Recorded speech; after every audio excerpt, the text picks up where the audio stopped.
Bom, começando então a nossa aula 8, conseguindo aí no nosso cronograma aquele gás final de TAF aí, né?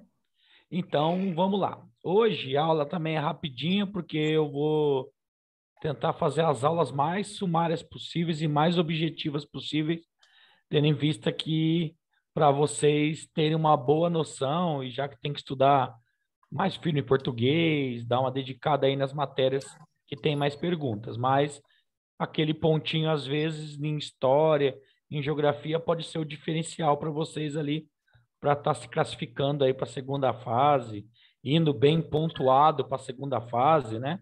Para já chegar ali praticamente com a vaga garantida e depois o resto ali é cumprir a tabela. Vamos lá. Aula 8, as constituições republicanas. Primeiro, a gente precisa saber o que, na verdade, é Constituição, né? Vamos lá, só dar uma. Meu mouse que tá dando uma travada.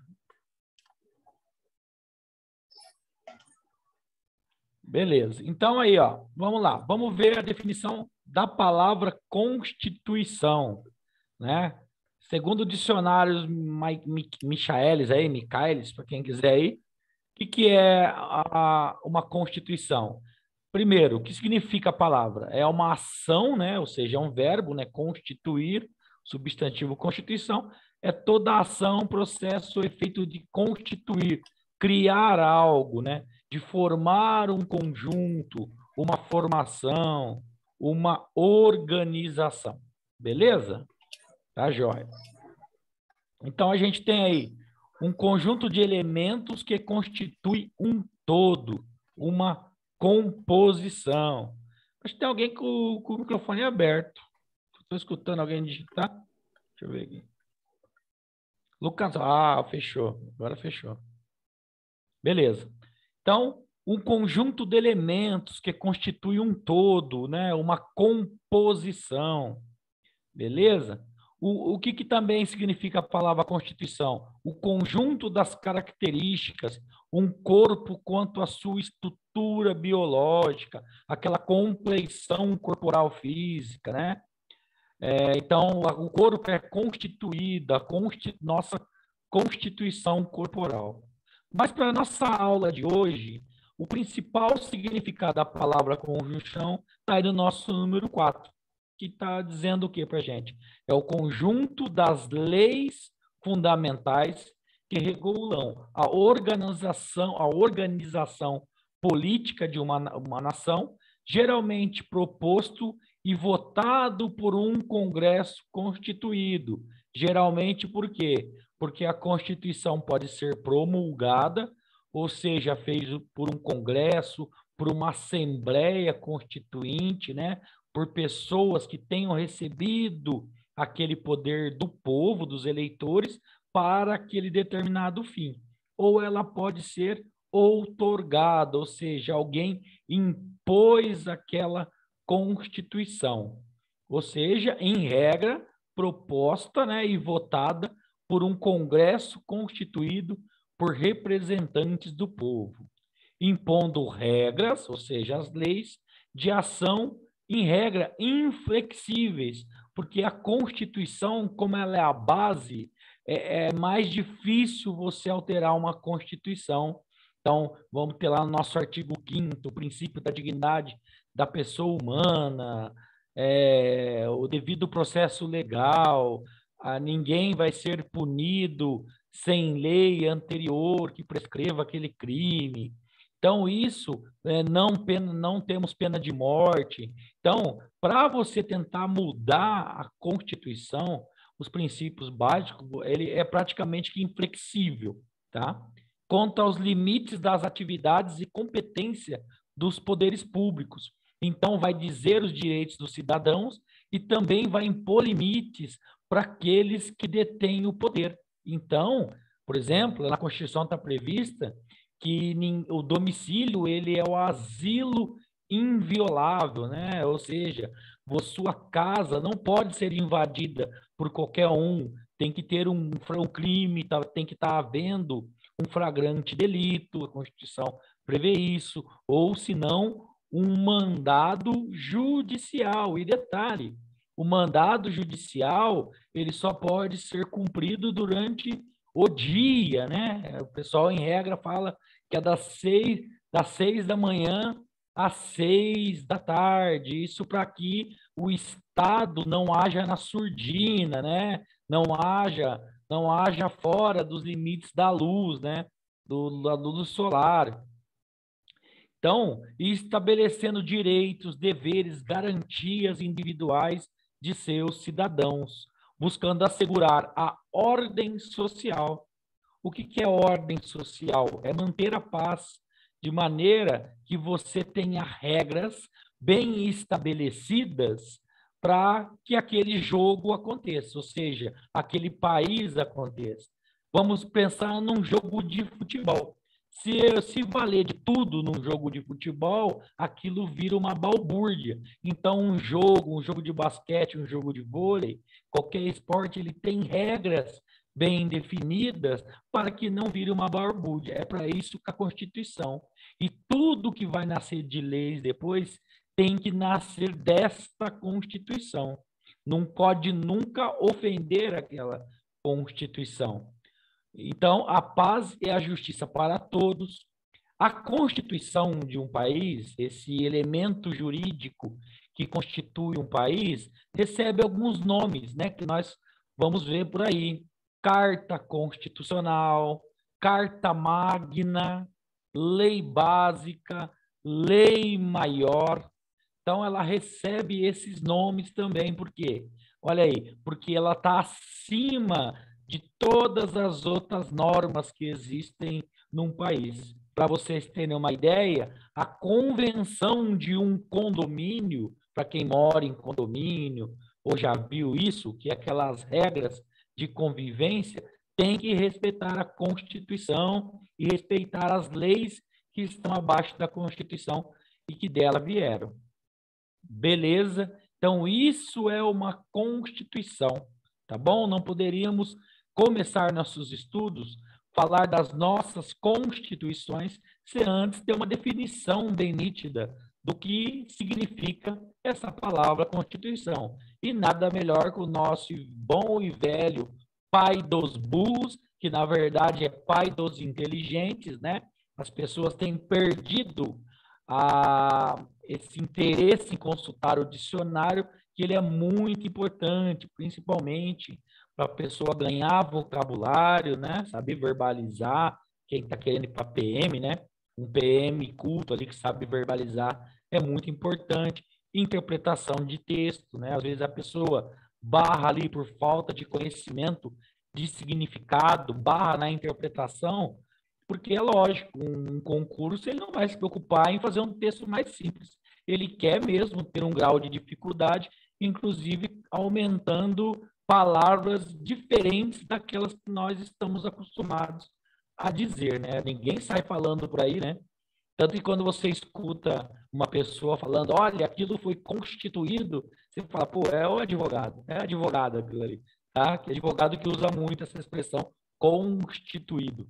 Constituir algo, né? Constituir o casamento, tá bom?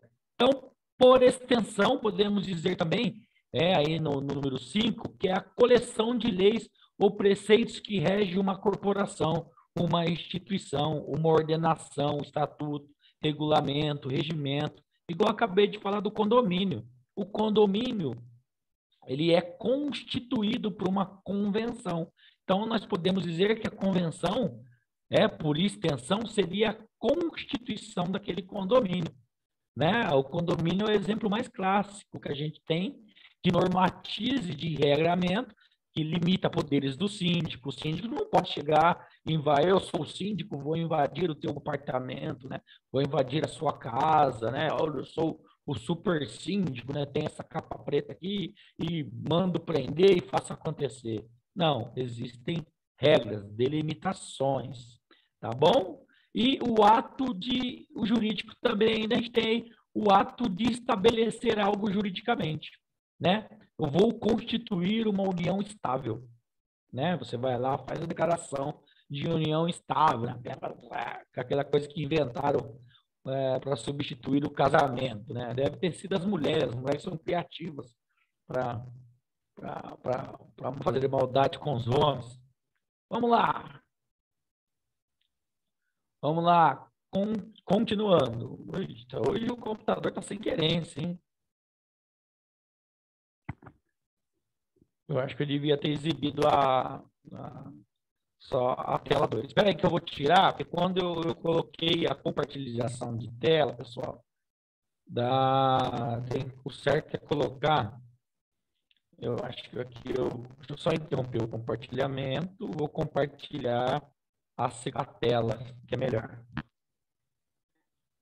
Problemas técnicos aqui ao vivo é melhor, né? Quem sabe faz ao vivo, né? Então, peraí, vou compartilhar a tela, acho que agora vai, hein? Vou compartilhar a tela 2. Aí. Compartilhar. Agora foi. Aí. Quem sabe faz ao vivo. Então, vamos lá. Então, pessoal, vamos aqui. Vem para mim aqui, vamos fazer um link com história. História é preciso você entender o contexto, né?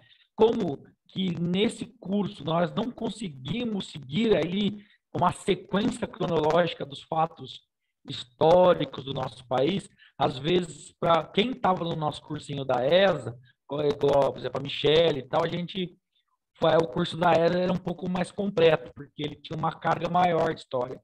Então, a gente foi passando por todos os momentos.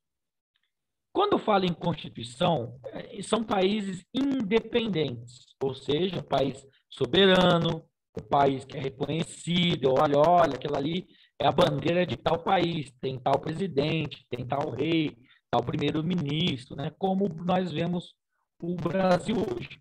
Então, se você parar para pensar, só para a gente não se perder com datas e ter ali uma âncora ali na hora de lembrar de quando foi a nossa primeira Constituição, basta se lembrar de quando o Brasil se entendeu como país. Só lembrar. Então, para vocês aí, para vocês puxarem, tem até uma figurinha aí dando a dica, essa figurinha que está aí, né?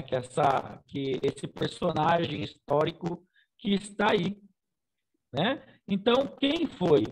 Foi quando lá nas margens do Rio Ipiranga, né? E esse ano vamos completar 200 anos da nossa independência. Um momento muito importante. A gente tem perdido isso. Um país sem história é um país relegado a repetir os mesmos erros que foram cometidos no passado. Tá bom? Então, nós precisamos resgatar nossa história. Esse ano, dia 7 de setembro de 2022, nosso país completará 200 anos de que ele se tornou um país, inicialmente como império. Então, a nossa primeira Constituição foi a famosa Constituição da Mandioca, tá bom? Por que Constituição da Mandioca? Porque essa Constituição, ela era uma Constituição censitária, ou seja, ela dava direitos políticos. E que direitos políticos? Poder participar da vida política, ser votado, ser governante, ser um deputado, um vereador, ele tinha que ter determinada renda. Então, a primeira Constituição nossa foi outorgada. Outorgada. O que é outorgada, sargento? É imposta. Porque no começo, o Dom Pedro I, né, que é esse personagem que está aí, ele declara a independência aqui do lado, às margens do Rio Ipiranga, e diz, olha, vai nascer um novo país, com valores, embora eu, como chefe, né, do país, né, como comandante em chefe, declare a independência e vou trazer uma Constituição. Só que daí ele passaram-se 2 anos e ele se sentiu limitado em seus poderes. Ele era um monarca, né? Monarca absolutista, de repente começou a ter embates com as forças políticas da época. Então ele resolve destituir a Assembleia que tinha, né, que ele disse que teria uma Assembleia Constituinte, ou seja, pessoas indicadas para fazer uma Constituição, ele vai dissolver a Assembleia Constituinte em 1823. E no ano seguinte, em 1824, ele outorga uma Constituição, uma carta, dizendo quais eram as regras do Brasil, que tinha na época 179 artigos.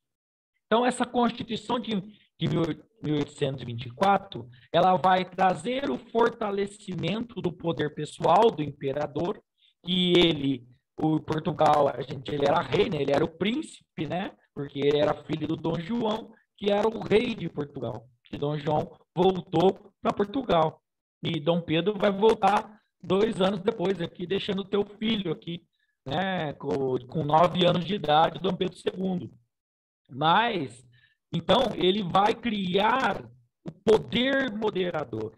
Porque os estados modernos, pessoal, são constituídos com 3 poderes. É o poder executivo, aquele que gere, cuida das coisas públicas, que faz a administração, né? Representado hoje para a gente, presidente da República. Vamos ter o legislativo, que faz leis para que o executivo cumpra, né? E as pessoas cumpram essas leis. E o judiciário, que é quem cabe interpretar as leis. Esse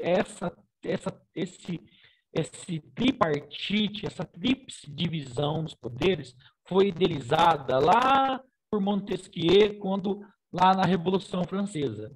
Tá? Então, são poderes independentes e harmônicos entre si, já fazendo um gancho lá para a aula de legislação, para a gente entender como funciona. Então, são os 3 poderes. Só que o Dom Pedro, achando-se limitado naquilo que ele estava acostumado como monarca absolutista, ele mandava, todo mundo abaixava e obedecia. Só que quando ele se vê imperador, ele foi tolhido, eles queriam uma monarquia moderna, né? Eles chamavam da nova monarquia, como já tinha na Inglaterra, mas ele não aceitou esse tipo de divisão de poderes e vai criar um poder acima dele. Então, uma grande característica da Constituição da Mandioca, a Constituição de 1824, ou seja, a nossa primeira Constituição, a criação do poder moderador, que vai existir até 1889, com o quê? Vou puxar um ganchinho, pode pensar aí, com a proclamação da nossa República. Beleza? Então, vamos guardar esses fatos históricos. Vamos falar 1824, 1822, a nossa declaração da nossa independência, e depois, em 1824, vem a Constituição. Mais uma característica dessa Constituição: as províncias passam a ser governadas por presidentes nomeados pelo imperador. Naquele momento, né, até então, as províncias estavam se autorregulando, como a gente vê no município. O povo daquele município elege o prefeito, o povo daquele estado elege o governador, e o povo do Brasil elege o presidente. Então, são unidades, né, o federalismo, né, como eles eram ansiosos para tentar copiar os Estados Unidos, esse federalismo, ou seja, um país formado por unidades autônomas, só que ele resolve interferir, não contente com os rumos que essa independência havia sido tomada. Pessoal, é a característica mais comum daquelas pessoas que não gostam da democracia, é perder poder. Então, quando alguém está dividindo o poder, você vê que essa pessoa é uma pessoa democrata, uma pessoa republicana. Mas quando aquela pessoa, você vê, não, deixa que eu faço, é tudo assim, é tudo meu, aquilo é uma pessoa que ela não sabe viver em coletividade, ela tem dificuldade. E essa pessoa, com poder na mão, ela não vai querer dividir o seu poder. Beleza? Então, mais uma característica, as províncias passam a ser governadas por presidentes nomeados pelo imperador, tirando assim essa independência daquelas unidades federativas que tinham se formado durante o Brasil colônia, foram ganhando independência, Minas Gerais, São Paulo, Pernambuco, né? Mato Grosso, Rio Grande do Sul, que tinham suas características e queriam se ver governados por pessoas que atendiam os seus anseios. Beleza? As eleições são indiretas. O que é uma eleição indireta? Vamos lá. Uma eleição direta, o que acontece no Brasil? Eu vou lá hoje na urna eletrônica e voto naquela carinha que está ali. Aparece ali, fulano. Eu aperto e voto nele. Na eleição indireta, eu elejo uma pessoa, geralmente uma assembleia, um colégio, né? Várias pessoas são eleitas, e essas pessoas que elegem o governante. Beleza? E censitária. Censitária vem de você dividir, fazer um censo, dividir o povo. O direito ao voto era concedido somente aos homens livres, ou seja, já excluía os escravos, lembrando que a escravidão só acabou no país realmente, né, em 13 de maio de 1888, com a assinatura da Lei Áurea. Então, haviam escravos. Então, os escravos não eram considerados pessoas que podiam votar, ou seja, não eram homens livres. E, além de livres, tinham que ser proprietários, porque existiam as pessoas que eram livres, mas eram pobres, eram empregados, né? O feitor lá da fazenda, o artesão da vila, eram pessoas livres, só que não eram pessoas que tinham esse poder econômico de forma a participar da vida política do país naquele momento.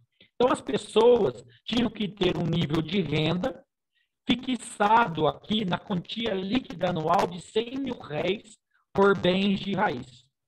Tá? Aqui, né, bens de raiz, indústria, comércio, bens de raiz e agricultura, quantidade de pés. Por isso que o pessoal, na época, falava pé de mandioca. Então, as pessoas que eram proprietárias de determinada quantidade de pés de mandioca, ela poderia ser uma pessoa que poderia participar da vida política, votar, dependendo da quantidade. Então, quanto mais rica, mais propriedade, mais dinheiro, mais ela poderia participar. Por isso que é uma Constituição censitária, beleza? Para ser eleito, por exemplo, o cidadão também tinha que comprovar renda mínima proporcional. Então, tipo, eu quero ser um vereador. Então, você tem que ter determinada renda para o cargo de vereador. Então, conforme mais rico, então, só poderia participar mais alto uma pessoa quanto mais rica. Hoje, graças a Deus, né, meu povo? Nosso país hoje, a pessoa alfabetizada, qualquer pessoa alfabetizada, basta estar num partido político, se ela receber votos suficientes, ela consegue ter um cargo eletivo, né? Basta aí a gente ver que até youtuber, um monte de gente, ator pornô, foi eleito aí nas últimas eleições. Beleza? Mas melhor assim do que, imagina, a pessoa não poder participar porque não tem uma fazenda, né? Daí é lógico que essa pessoa vai responder apenas, vai querer o interesse apenas daqueles que o circundam, daqueles que o bajulam, né? Então, a sociedade, assim, ela é melhor representada na forma que vivemos hoje. Deficiente ou não, ainda é a melhor forma. E terminando aqui a Constituição de 1824, ela durou 65 anos, ou seja, ao lado da de 88, ela é a Constituição que mais tempo está durando, né? Que mais tempo perdurou. Lembrando que ela foi de 1824 até 15 de novembro de 1889. E o que aconteceu em 15 de novembro de 1889? a proclamação da nossa República pelo Marechal Deodoro da Fonseca. Beleza? Então, ela deixou de valer após aquela ruptura que teve, né? O Brasil deixa de ser império lá em 1889 e passa a ser uma república, uma república. Porque a palavra república, res em latim, R-E-S, significa coisa. E public, né? Significa pública, de todos. Então, a coisa de todos, res pública, é a república, tá bom? É o que é de todos. Aquele que governa, governa o que é de todos. E por isso ele não pode governar e administrar conforme o bel prazer. Nós, aqui, né, todos aqui nós, somos servidores públicos. E quando eu vou lá, pego um computador, pego algo, eu estou pegando uma coisa que é pública. Então, eu tenho responsabilidades no cuidar daquela coisa que foi tirado do dinheiro dos contribuintes. E uma frase muito legal de Margaret Thatcher é: não existe dinheiro público, existe dinheiro do contribuinte. Por isso, quando a gente vê uma luz acesa, eu tenho que parar para pensar, isso aí é meu, vai sair do meu bolso. Então, a gente tem que ter isso aí. Os países mais desenvolvidos são mais desenvolvidos porque a população entende isso. Porque quando você vê a rua muito suja, não é porque o Estado está sendo ineficiente, é porque você tem cidadãos que não têm consciência de que aquela rua é dela. E o prefeito não vai tirar do bolso dele para limpar aquilo. Ele vai pegar do imposto. E aquele dinheiro que foi para ali é um dinheiro que vai sair da saúde, da escola, né? Vai ter que sair de algum lugar. Ou aumentar mais taxas e impostos para que você pague de forma direta ou indiretamente. Legal? Beleza, vamos aí, eu tenho 9 minutos, vou tentar falar com vocês sobre a próxima Constituição. São 7 constituições, é bem tranquila, a aula é rapidinha, mas eu quero deixar bem massificado na cabeça de vocês aí, porque provavelmente deve ser o primeiro contato da maioria de vocês com este assunto.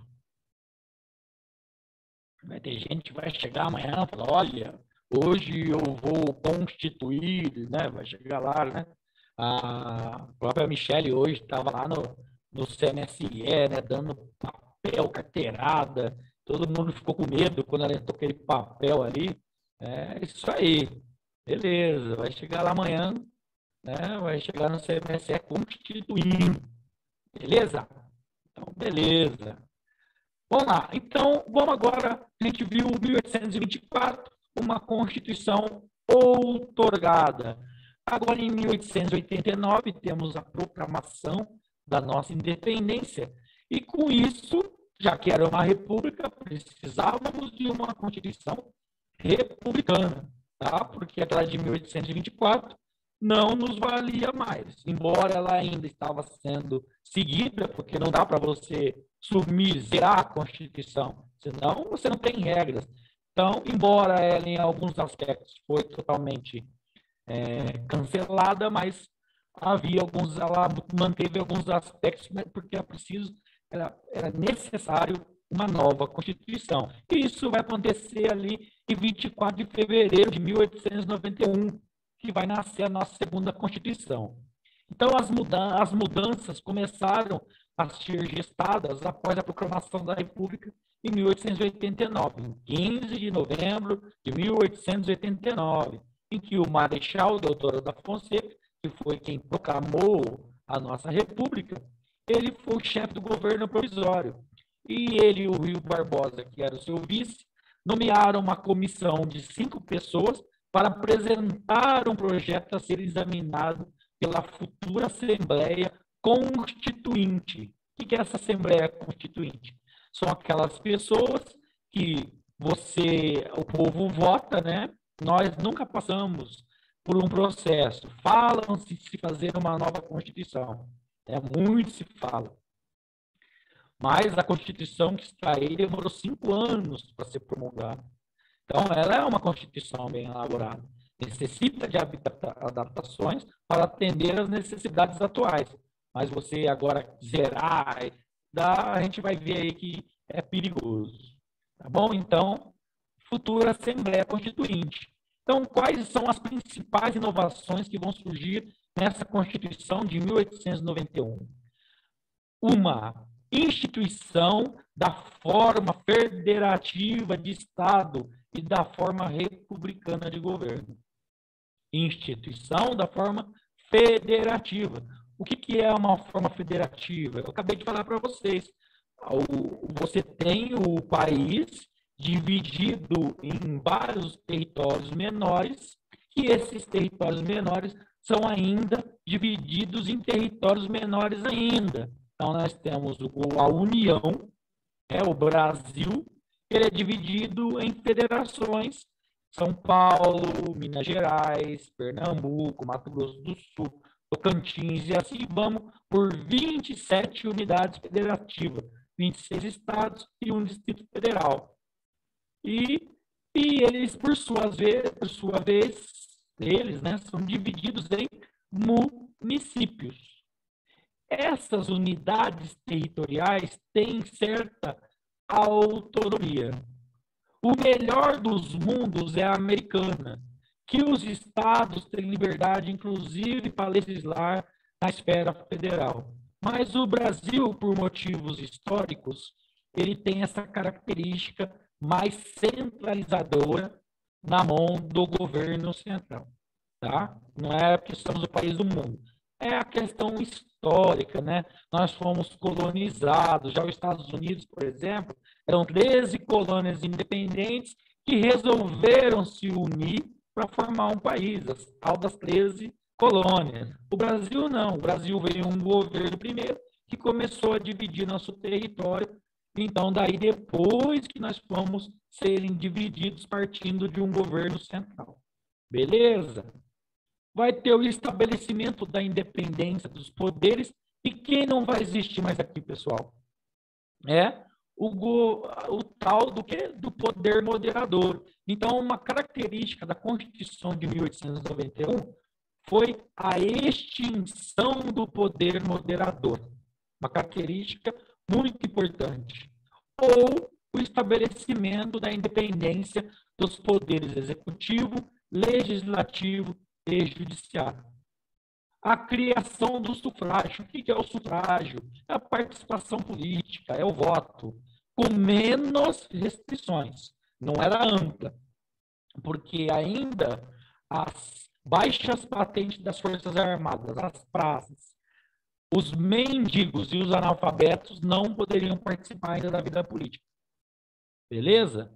Só lembrar, por exemplo, que o recruta até hoje não pode votar. Beleza? Ainda esse resquício aí que a gente precisa logo, logo mudar isso aí. É impossível, né? Você privar um cidadão da sua participação política, né? Fez 16 anos, já pode participar politicamente do seu país, né? Então, sufrágio, ou seja, o voto, o tal do sufrágio universal. Vocês às vezes vão ouvir esse nome bonito, sufrágio universal, que é o direito de votar e também de ser votado. Hoje, no Brasil, os analfabetos não podem ser votados. É preciso comprovar que tem um mínimo de alfabetização. Lembra lá do caso do Tiririca, que queriam caçar ele, porque disse que ele era analfabeto, ele teve lá no TSE e comprovar, né, fazer um ditado na frente do juiz. Foi isso? Ele teve que ir lá, fez um ditado, o juiz viu ali, né, deve ter aceitado o mínimo ali de correção, né, de português. Foi isso que aconteceu, ele teve que provar que ele era alfabetizado. Separação entre a igreja e o Estado, não sendo mais assegurado à religião católica o status de religião oficial. Uma característica importante, gente, da Constituição de 1824 é que havia uma religião oficial no Brasil, que era católica, apostólica, romana, tá bom? Ou religião católica, tem suas diferenças aí. Então, a católica, apostólica, romana, porque também existe a ortodoxa. Então, ele deixa de ser e passa a ser um país de culto religioso livre. Não é ateu, não confunda. Na nossa Constituição está escrito lá, nós, sobre a bênção de Deus, Deus em letra maiúscula. Então, quer dizer, o Deus, né, aquele que cria ou não, o Estado não é ateu, ele é apenas sem religião, para que todos tenham livre culto, se é ateu, se o que quiser. Tá bom? E a instituição do habeas corpus. A gente vai falar depois desses chamados remédios constitucionais, que foram nascendo aos poucos conforme nós progredíamos como república. Tá bom? Que é habeas corpus, liberar o corpo. Ou seja, a gente ouve muito isso, né? Todo dia, né? Com somente o processo do cara que não vem falar, mas lembra, todo dia a gente escutava, entraram com habeas corpus para fulano, habeas corpus para fulano, eu dei o habeas corpus, não revogou o habeas corpus, é isso. É livrar alguém que está sofrendo uma restrição de liberdade que foi entendida pelo juiz como ilegal. Beleza, pessoal? 10 minutinhos de intervalo e já passo já o link para vocês, para a gente. Eu entro por último